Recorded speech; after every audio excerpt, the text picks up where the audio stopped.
Hello students, welcome to Landmark Institute. Hopefully आप लोग अपनी जो विंटर्स है वो एंजॉय कर रहे होंगे और इसके साथ साथ ही अब हम final phase of MC entrance exams में आ गए हैं। फाइनल फेज़ का मतलब है बच्चों कि पिछली बार तो ड्यू टू कोविड जो एग्ज़ाम्स हैं वो डिले हो गए थे, लेकिन इस साल लगता नहीं है कि कोई डिले होगा। So your exams are scheduled as on time. तो हम ये मान के चलते हैं कि मई में आपके एंट्रेंस एग्ज़ाम स्टार्ट हो जाएंगे। तो आज जो मैं आपके लिए वीडियो लेक्चर लेके आया हूँ ये है निमसेट के बारे में। Complete syllabus, strategy, exam pattern, how to prepare and everything. इस एक वीडियो के बाद आपको निमसेट के बारे में कोई भी परेशानी नहीं रहेगी। लेकिन इससे पहले कि आप ये वीडियो देखें, मैं आप लोगों को रिकमेंड करूंगा कि मेरे 2 निमसेट की वीडियो सीरीज आई हैं जो अलग से निमसेट के ऊपर बेस्ड हैं, जिसके ऊपर मैंने डिस्कस किया है, जिसके अंदर कि निमसेट के कौन कौन से कॉलेजेस हैं, क्या क्या पैकेजेस हैं, एवरीथिंग। उनके अंदर सिलेबस डिस्कस्ड है लेकिन एग्जाम स्ट्रेटजी डिस्कस नहीं है। ये पर्टिकुलर वीडियो है एग्जाम स्ट्रेटजी के बारे में कि कौन से टॉपिक से कितना आता है, कितना टाइम आपको देना चाहिए, अगर पेपर टफ आ जाए तो कैसे हैंडल करना चाहिए, एवरीथिंग। सो मैं ये वीडियो स्टार्ट करता हूं। It will be a short, crisp and to the point video. आइए, अब हम सब जानते हैं कि निमसेट किसके बारे में है। So I am not going to discuss that what is NIMCET. NIMCET का जो एग्जाम है वो आपका कब कंडक्ट होता है, थोड़ा सा मैं ये बता दूं, इन द 3rd और 4th week of May every year. ठीक है जी, कि आपका जो निमसेट का एग्जाम है वो कब कंडक्ट होता है बेटा? It is conducted in the 3rd और द 4th वीक ऑफ मे। ठीक है, तो उस हिसाब से अब आज आप कहां खड़े हैं? आपके पास 4 महीने हैं, 6 महीने हैं, 12 महीने हैं, या जब भी आप ये वीडियो देखें उस हिसाब से आपको अपनी स्ट्रेटजी ड्रॉ करनी होगी अकॉर्डिंग टू टाइम। मैं जो आपको स्ट्रेटजी दूंगा, मैं आपको 4 महीने, 6 महीने और 12 महीने की स्ट्रेटजी दूंगा इस एग्जाम के अंदर। सबसे पहले निमसेट का अगर हम एंट्रेंस एग्जाम डिस्कस करें, इसके पार्ट्स 4 हैं बेटे। Mathematics,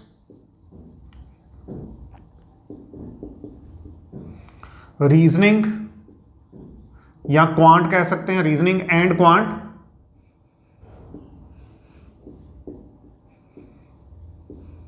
quantitative aptitude, computer aptitude,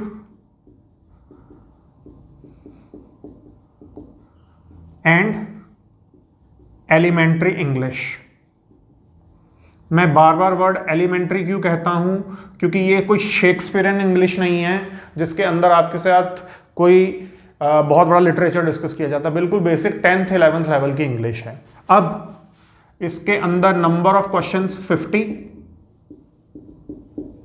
अगर मैं बात करूं तो इसके नंबर ऑफ क्वेश्चंस 50, इसके नंबर ऑफ क्वेश्चंस 40, इसके कंप्यूटर एप्टीट्यूड के नंबर ऑफ क्वेश्चंस 10 और इंग्लिश के number of questions is simply 20। एक सेकंड यहां पर कट करके दोबारा से शुरू करना होगा।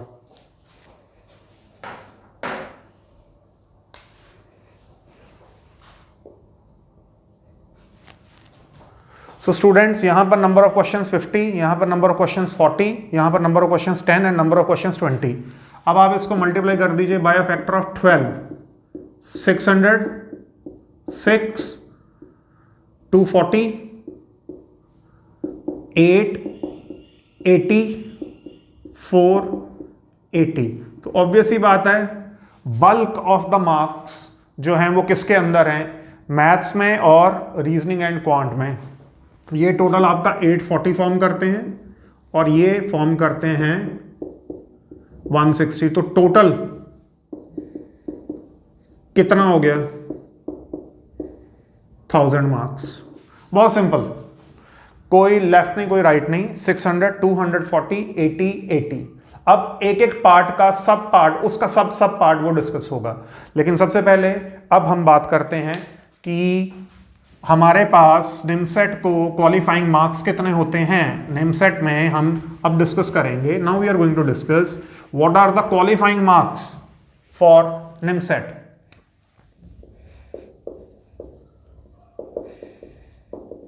Qualifying marks for NIMCET.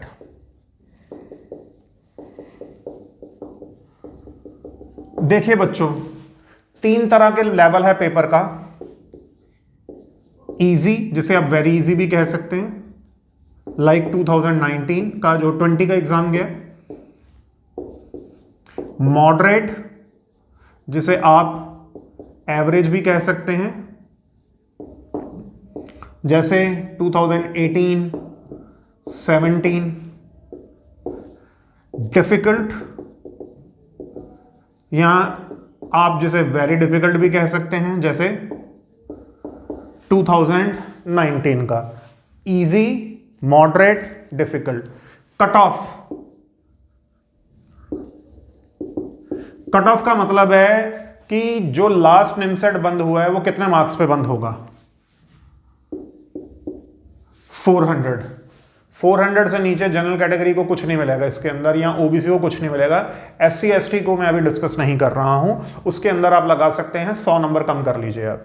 Moderate 300 to 325, यानी अगर आपके मार्क्स 300 से 325 के बीच में है तो आपको एंड वाला निमसेट का जो वो है एनआईटी वो मिल जाएगा। डिफिकल्ट,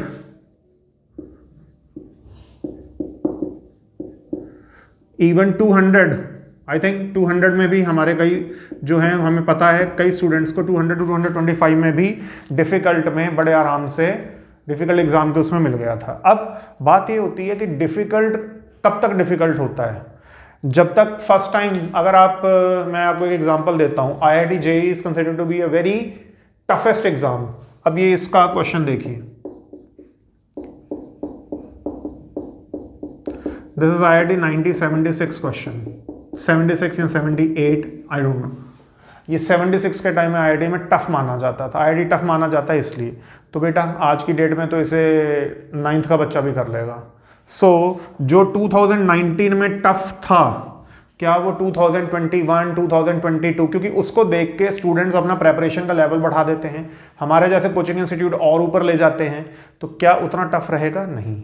अब ये जिसे इजी कहा जा रहा है 2020 का एग्जाम, ये असल में इजी नहीं है, ये बहुत डिफिकल्ट बैठ गया, क्योंकि हमने बहुत ज्यादा डिफिकल्ट प्रेपरेशन करा दी, बच्चों ने बहुत डिफिकल्ट कर दी, पेपर आ गया रद्दी, बिल्कुल भोंदू टाइप का। तो उसको संभालना, जो बंदों को आप ऑस्ट्रेलियन क्रिकेट टीम को देखें, उनको जो है चैलेंज जो है वो फास्ट बॉलिंग पे बहुत कम आता है, स्पिन पे मर जाते हैं वो लोग। इंडियंस उल्टे हैं, स्पिन में कोई दिक्कत नहीं है, कहते हैं कि an Indian batsman can play spin even while he sleeping, but when it comes to pace bowling थोड़ा हम गच्चा खा जाते हैं। So what is easy and what is difficult, ये वेरिएबल चीज है। लेकिन अगर हम एक बात करें कि अगर आपका, मैं एक छोटी सी बात कहूं, 350 प्लस का स्कोर है, if you have a 350 plus score in any of the whether easy, moderate और difficult, you will get a seat in NITs. ठीक है जी। So strategy wise 350 plus. अब 350 कैसे आने चाहिए वो आगे के फेज में डिस्कस करते हैं। अब बात आ जाती है qualifying marks for top 5 NITs. Again I am keeping easy, moderate, difficult.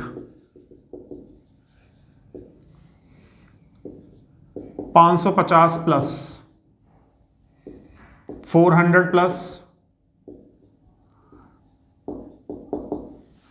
325 plus. अगर आपके मार्क्स ये अलग अलग टाइप के एग्जाम के लेवल के हिसाब से आते हैं तो ये, अगर मैं आपको एक कंबाइंड नंबर दे दूं कि किसी भी तरह का एग्जाम है और आपके 450 प्लस मार्क्स हैं, so you will definitely, most likely you will get definitely into top 5 NITs।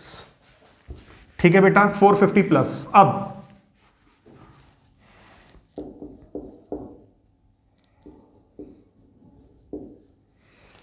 Qualifying marks for top 100 ranks. बेटा टॉप 100 रैंक्स के लिए क्वालिफाइंग मार्क्स, ये एक जुआ है। जुआ का मतलब ये है कि कभी कभी टॉपर में और 100th वाले में, जिसका एनआईटी रैंक 1 आया और इसका 100th आया, कई बार डिफरेंस होता है 200 नंबर का। कोई एक्सेप्शनल बच्चा है, एक्सेप्शनली मेरिटियस स्टूडेंट है, वो बहुत अच्छा स्कोर कर जाता है even in the most difficult exam, और जो 100 रैंक वाला उसका अलग आता है। कई बार जो इजी पेपर आ जाता है जैसा कि 2020 का है, उसके अंदर जो वेरिएशन है सिर्फ 50 मार्क्स के अंदर फर्स्ट वाले रैंक में और 100th रैंक में डिफरेंस होता है। So it's very difficult to predict कि what is the genuine score for this. But अगर आपका 650 प्लस स्कोर है in easy, 500 plus score in moderate and 450 plus score, 400 कह सकते हैं plus score in very difficult exam, in difficult exam, तो आप expect कर सकते हैं कि आपका रैंक टॉप 100 में जाएगा। तो अगर मैं सारा का सारा क्लब इन कर दूं, 600 नंबर का स्कोर आपको टॉप 100 में रखेगा ही रखेगा। मोस्ट लाइकली आप 600 प्लस में, अगर इजीएस्ट पेपर भी है तो आप टॉप 100 रैंक में रहेंगे। ये एक एक्सपेक्टेड एवरेज है, ठीक है जी। तो अब मैं आगे बढ़ता हूं। एग्जाम स्ट्रैटेजी,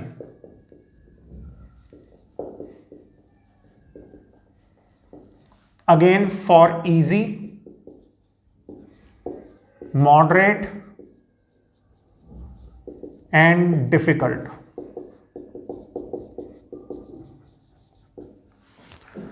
देखिए, जो एग्जाम स्ट्रैटेजी है इजी, मॉडरेट, डिफिकल्ट की, ये कोई ज्यादा लेफ्ट राइट नहीं होती है, सिर्फ ये आपकी मेंटल टफनेस पे आ जाता है। कोई भी चीज इजी को आप डिफिकल्ट बना सकते हैं, कोई भी चीज डिफिकल्ट है उसे आप इजी, आपके आउटलुक की बात है। What do you take it as your outlook. इसके लिए मैं आपको रिकमेंड करूंगा कि आप निमसेट के जितने प्रैक्टिस पेपर्स कर सकें, आई रिपीट, जितने प्रैक्टिस पेपर कर सकें, चाहे आप हमारी टेस्ट सीरीज ज्वाइन कर लीजिए, चाहे आप किसी और इंस्टीट्यूट की टेस्ट सीरीज ज्वाइन कर लीजिए, जितने टेस्ट, मिनिमम 30 टेस्ट आपको निमसेट के टाइप के देने चाहिए। We do take at least 25 test in our institute of the similar pattern, जिनको हम डिवाइड करते हैं इजी, मॉडरेट एंड डिफिकल्ट में, सो दैट कि जब आप एग्जाम देने जाएं तो आपके लिए कोई शॉक थेरेपी ना हो। ये सबसे इंपॉर्टेंट है, क्योंकि अगर आप शॉक में रहे तो ना आप इजी हैंडल कर पाएंगे, ना मॉडरेट हैंडल कर पाएंगे, ना डिफिकल्ट हैंडल कर पाएंगे, ठीक है। तो सबसे पहली स्ट्रेटजी है कि मिनिमम 30 टेस्ट्स, मैं तो इतना कहूंगा कि अप्रैल के फर्स्ट वीक से आपको डेली एक टेस्ट करना चाहिए। आपकी बाकी प्रेपरेशन जो भी हो, that is a different thing. आपका टॉपिक कंप्लीट हुआ नहीं हुआ वो अलग बात है। आपको डेली एक टेस्ट अप्रैल के फर्स्ट वीक से स्टार्ट कर देना चाहिए। That will put you in top gear, क्योंकि वजह क्या होगी, फिर आपके लिए ये शॉक नहीं रहेगा, ये इजी आ गया, डिफिकल्ट आ गया, ये मॉडरेट आ गया, ठीक है जी। अब मैं आपको 2 आवर स्ट्रेटजी के हिसाब से बताता हूं कि आपको क्या करना चाहिए। देखिए, you should divide your time 50 minutes, 55 minutes and 15 minutes. मैंने क्या कहा? 50 मिनट्स, 55 मिनट्स, 15 मिनट्स। ये है आपके पास रीजनिंग, कंप्यूटर और इंग्लिश के लिए। ये है मैथ्स के लिए, and this is for any of above 2। आपने रीजनिंग, कंप्यूटर, इंग्लिश से स्टार्ट करना है, आपने मैथ्स से स्टार्ट करना है। ये आपकी एक इंडिविजुअल चॉइस है, ठीक है। किसी का मैथ्स बहुत बढ़िया होता है तो मैथ्स के अंदर ज्यादा टाइम लगाता है, मैथ्स से किक स्टार्ट करना चाहता है। किसी को ये लगता है कि मेरी रीजनिंग और क्वांट बहुत स्ट्रांग है तो मैं रीजनिंग और क्वांट करूंगा, तो मेरे पास जो है किक स्टार्ट हो जाएगी। मेन बात ये है, you should start with the positive attitude, positive mood. Positive mood कब आएगा? अगर आपने कोई ऐसा टॉपिक उठा लिया, जैसे मैथ्स आपका वीक है लेकिन आपको लगता है मैथ्स के तो 600 नंबर है, पहले मैं इसी को करता हूं, पहले 10 क्वेश्चन में से कोई आता नहीं, चेहरे का रंग पीला पड़ गया, हवा निकल गई, टाइट, खत्म हो गया वो, उसके अंदर फिर आप दोबारा उठ ही नहीं पाएंगे। आपने रीजनिंग क्वांट आपका बहुत अच्छा है, तो आपने रीजनिंग क्वांट उठाया, आपने उसके 10-15 क्वेश्चन किए, एक पॉजिटिविटी आनी शुरू हो गई, स्पीड बिल्डअप होनी शुरू हो जाती है। So always start with the part that you are strongest with, लेकिन टाइम टाइम बॉम्ब के ऊपर आपने नजर रखनी है, टाइम को क्लिक करके रखना है। रीजनिंग कंप्यूटर इंग्लिश को 50 मिनट, 55 मिनट मैथ्स को, और 15 मिनट ये है कि अब आपने कर लिया है, you are in the motion, तो आपको पता है कि अब ये जो 15 मिनट बचे हुए हैं ये आप मैथमेटिक्स को दें या रीजनिंग क्वांट या इंग्लिश को दें, ठीक है। वो आपकी उस टाइम की हर इंडिविजुअल की अपनी एक स्ट्रेटजी होगी। So either start with maths और start with reasoning computer English, ये आपने अपने हिसाब से करना है, लेकिन एक टाइम को फिक्स कर दो कि 50 मिनट्स के बाद जहां पर भी हैं खट, जहां पर आपके 50 मिनट्स हुए ये पार्ट में आगे बढ़ना ही नहीं है, take it down. 55 minutes maths के जहां हो गए खट, नहीं बढ़ना है आगे। क्यों? क्योंकि बाकी पार्ट्स भी करने हैं। लेकिन मान लीजिए मैथ्स, जैसे कि 2020 का पेपर था, मैथ्स वाज वेरी इजी, आपका एक फ्लो बना हुआ है और आपको पता है क्वेश्चन आगे की इजी हैं, तो 15 मिनट का बफर मैंने आपको दिया हुआ है, you can utilise this 15 minutes along with this. लेकिन कभी भी गलती से आप इस पार्ट को शुरू में 50 मिनट से ज्यादा ना दीजिए, क्योंकि कुछ भी आप कर लें, मैथ्स का एक क्वेश्चन 12 नंबर का है, इसमें मैक्सिमम 6 या 8 नंबर वाले क्वेश्चन हैं, तो वो स्ट्रेटजी गलत हो जाएगी। 50 मिनट्स से ज्यादा इसे नहीं देना है। बाद में ये 55 मिनट्स यूज करके आप इन 15 मिनट्स को कोलैबोरेट किसी के साथ भी कर सकते हैं। हाँ, मैथ्स आप कर रहे हैं 55 मिनट्स, लेकिन आपको लग रहा है कि मैथ्स आप ज्यादा कर सकते हैं, ये 15 मिनट का बफर है जो आपको, आप इसको यूटिलाइज कर लीजिए, लेकिन उसके बाद रुक के you have to go on reasoning, computer and English. अब मैं आ जाता हूं रीजनिंग पे कितना, क्वांट पे कितना। देखिए रीजनिंग एंड क्वांट जो है, ideally it should be done in 30 to 35 minutes, इससे ज्यादा का टाइम इसमें नहीं लगता है, ठीक है। Computer you can do in 10 minutes and English can always be tackle in 5 minutes. आती है तो आती है, नहीं आती है तो नहीं आती है, ठीक है जी। तो ये आपका एक एग्जाम का वो है, लेकिन ये तभी जब आप कम से कम, मैंने जैसे कहा 20-25 सिमिलर टेस्ट आपने प्रिपेयर किए हुए हैं, दिए हुए हैं, only then it will work. लेकिन एक टाइम लेके चलो कि इसको 55 मिनट्स दे दिए हैं, तो 15 मिनट का बफर जितना यूज करना, 70 मिनट से ऊपर इसको नहीं देना है, क्योंकि बाकी पार्ट्स भी करने हैं। इसको 50 मिनट से ऊपर नहीं देना है, 50 मिनट इसको करके ही खत्म, मैथ्स शुरू, 15 मिनट दोबारा आप यूटिलाइज, 15 मिनट को आप इसमें भी यूटिलाइज कर सकते हैं, इसमें भी यूटिलाइज कर सकते हैं। So this is a simple strategy. आप इसी हिसाब से इसको कब करके देखिए, आप अभी से जब अप्रैल आ जाए, जब आप अपने सिमिलर टेस्ट देने शुरू कर दें, मॉक टेस्ट देने शुरू कर दें, आप इस स्ट्रेटजी के ऊपर पक्के हो जाइए, ठीक है। 10-15 टेस्ट में स्ट्रेटजी के ऊपर पक्के हो जाइए, उसका फल आपको निमसेट के दिन देखने को जरूर मिलेगा। ये सिंपल स्ट्रेटजी रैंक में 100-200 का डिफरेंस डाल देगी। बेटा आइए अब हम पहले डिस्कस करते हैं different parts of the exam, different parts of the exam. सबसे पहले मैं लूंगा पार्ट 1 मैथ्स।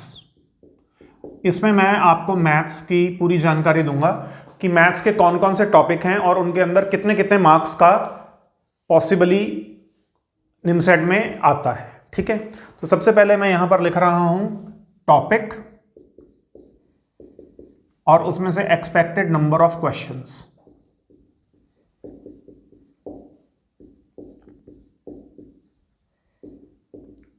सबसे पहला बेटा टॉपिक आता है ट्रिग्नोमेट्री। ट्रिग्नोमेट्री, ट्रिग्नोमेट्री में से नॉर्मली 4 to 6 क्वेश्चंस आते हैं।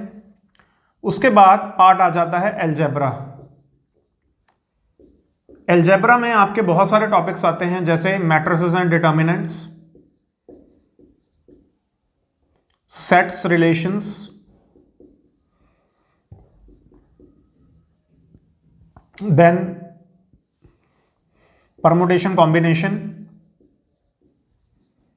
Permutation and combination. उसके बाद बच्चों इसके अंदर आपके आ जाता है सीक्वेंस एंड सीरीज,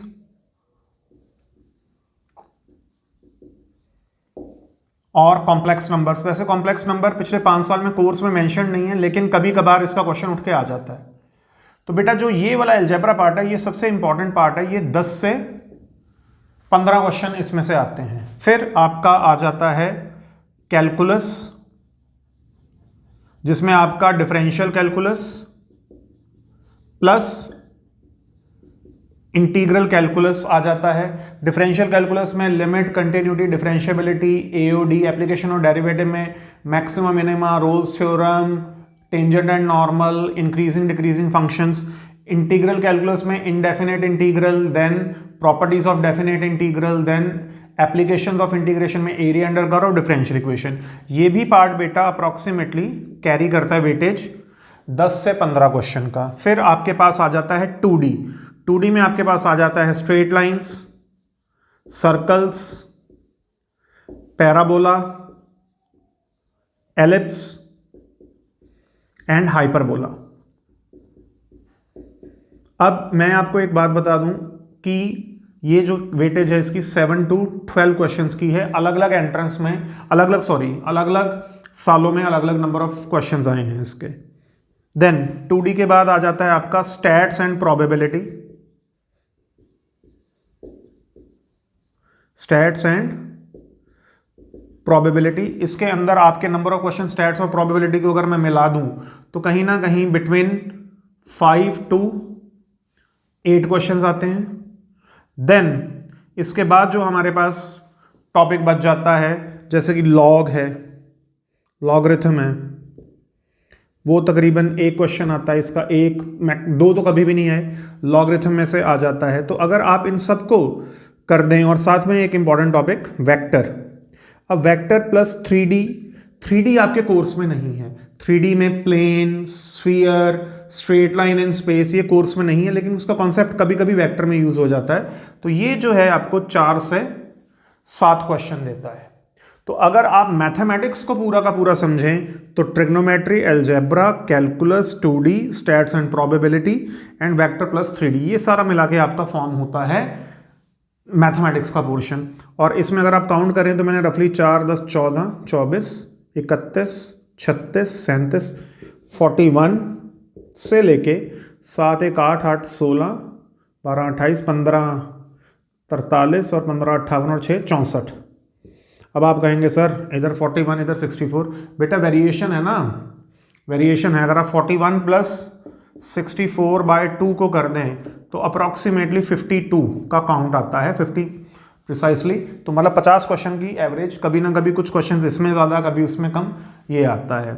बाकी इसकी जो डिटेल्ड है आपको मैथमेटिक्स कैसे कवर करना चाहिए उसकी एक अलग वीडियो बनाऊंगा, क्योंकि ये फिर बहुत ज़्यादा एक्सपेंशन हो जाती है। किसी मैट्रिसेस एंड डिटर्मिनेंट्स में इन्वर्स क्वेश्चन, क्रैमर्स रूल या किस तरह की टाइप ज़्यादा आती हैं, सेट्स के अंदर क्या हमारे पास कौन सा ज़्यादा आता है। जैसे सेट्स के अंदर जो है आपका कार्डिनैलिटी का क्वेश्चन ज़्यादा आता है, वो भी 3 वाला। तो ऐसे तो फिर बहुत ज़्यादा होगा, उसको कवर करना इसे एक अकेले वीडियो में पॉसिबल नहीं है। तो this is part 1 of your NIMCET, that is maths. वो है कि आपके पास इसका रीजनिंग एंड क्वांट में क्या है। देखिए रीजनिंग के अंदर जो आपके मेन टॉपिक आते हैं वो आते हैं cubes and dices, series, coding and decoding, puzzle test, syllogism, blood relations, Venn diagram. ये मोटे तौर पे आपके टॉपिक हैं। Clocks and calendars, okay.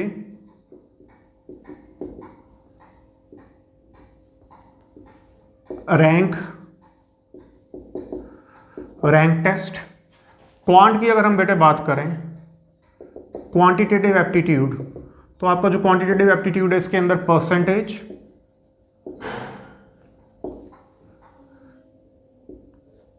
Simple and compound interest,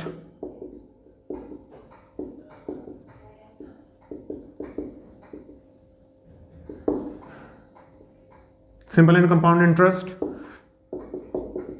time and work, alligation and mixture,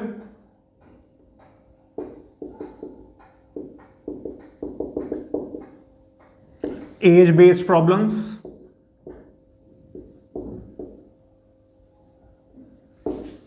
then speed, distance and time,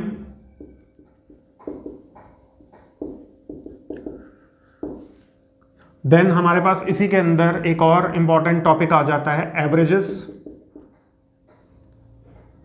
ठीक है, कुछ commercial mathematics का, कुछ सिंपल मैथमेटिक्स का।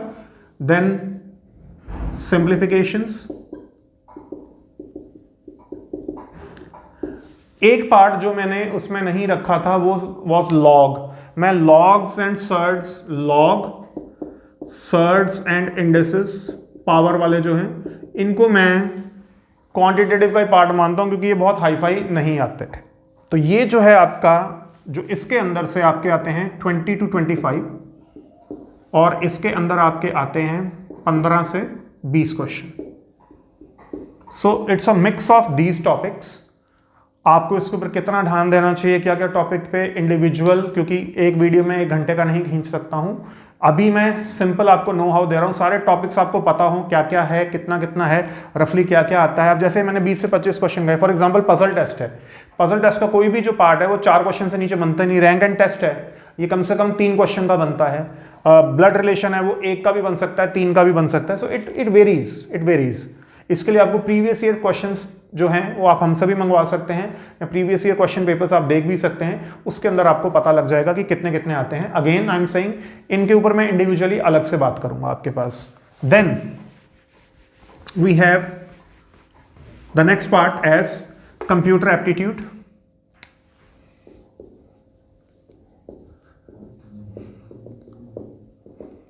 कंप्यूटर एप्टीट्यूड में आपके पास number system,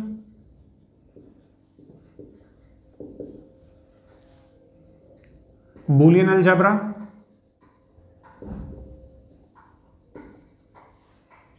then logic gates, K maps.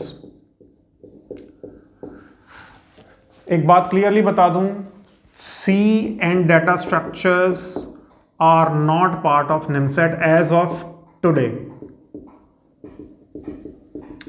2020 के हिसाब तक अभी तक ना सी की जरूरत है, ना डाटा स्ट्रक्चर की जरूरत है, ना आपको किसी और पार्ट की जरूरत है। ये डीयू एंट्रेंस में आते हैं। डीयू एंट्रेंस के लिए मेरा एक अलग वीडियो है जिसमें सिर्फ डीयू के बारे में बात की गई है, वो आप चाहें तो आप वो भी देख सकते हैं।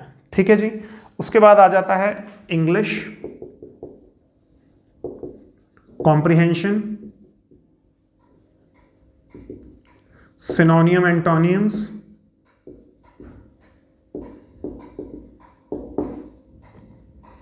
jumbled sentences,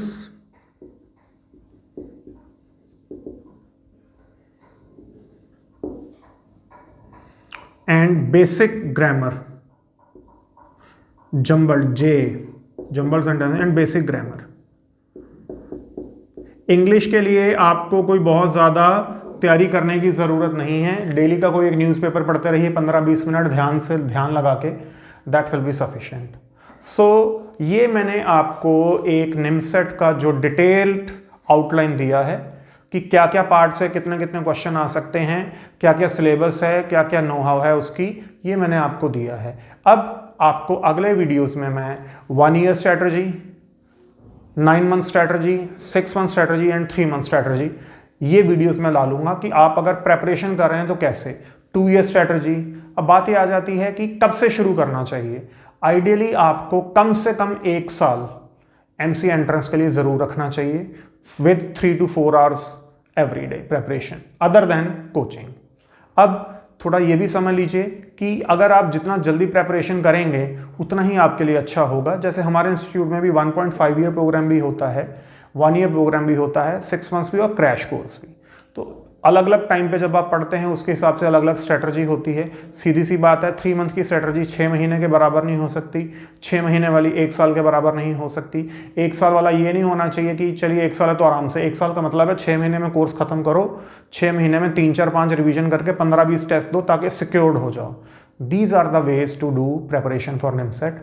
अब आगे जो वीडियो आएगा उसके अंदर मैं हर सब्जेक्ट की प्रेपरेशन, जैसे कि कैलकुलस के अंदर क्या क्या, या 2D के अंदर क्या क्या, अगर स्ट्रेट लाइन है तो स्ट्रेट लाइन के अंदर कौन सा टॉपिक इंपॉर्टेंट है, सर्कल है तो फैमिली ऑफ सर्कल है या कॉमन टेंजेंट बिटवीन सर्कल्स है या कंडीशन ऑफ टेंजेंसी है, पैराबोला है तो कौन सी, ये मैं सारा डिस्कस करूंगा। उन वीडियोस के लिए आप हमारे चैनल को सब्सक्राइब कीजिए। और अगर आप निमसेट, DU, JNU या किसी भी एंट्रेंस एग्जाम से related, only MC entrance exam से रिलेटेड कोई भी जानकारी पाना चाहते हैं या कोई भी ऐसी चीज़ है जो आप चाहते हैं कि मैं डिस्कस करूं अपकमिंग वीडियोस में, तो मुझे कमेंट्स में लिख के भेजिए। और क्या क्या इंप्रूव हम कर सकते हैं वो सिर्फ आप लोगों की पार्टिसिपेशन के साथ ही होगा। So all the best to you for your NIMCET preparation and let me tell you, by choosing MCA as a career option, you have chosen one of the best options in any careers available in India.